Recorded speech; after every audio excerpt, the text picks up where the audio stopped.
Почитувани, бидејќи вчера не добивме одговор, а го прашавме градоначалникот во неговиот 8-годишен мандат колку парцели, како на Ангел Петрол, има издадено за бензински пумпи или други потреби на кланот, решивме да информираме јавноста за уште еден пример.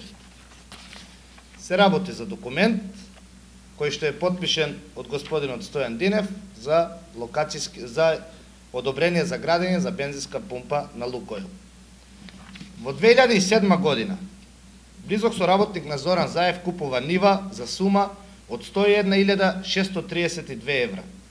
И во 2008 година ја продава за 254.080 евра на Лукойл Македонија.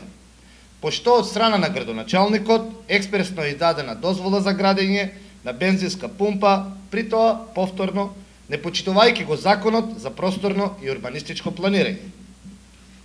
Од друга страна, во 2009 година, семејството на градоначалникот продава нива на Ангел Петрол, позната по аферата Керозин, за сума од 50.000 евра според официјалните документи, односно сумата за која што истата е купена во 2004 година. Пошто исто така и во претходниот случај експресно е издадено одобрение за изградба на бензинска станица. Која е логиката? Две идентични парцели за иста намена да бидат продадени со толкова разлика во цената. Господине Заев, вечерва пред бизнисмените ќе ја промовирате Белата книга. Препорачувам искрено да им објасните економската логика на вашето работење, ако воопшто ја има или има нешто друго позади тоа.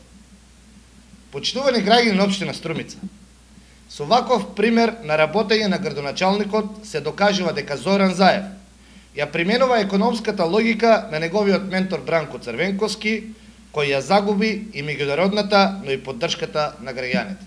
Ви благодарам.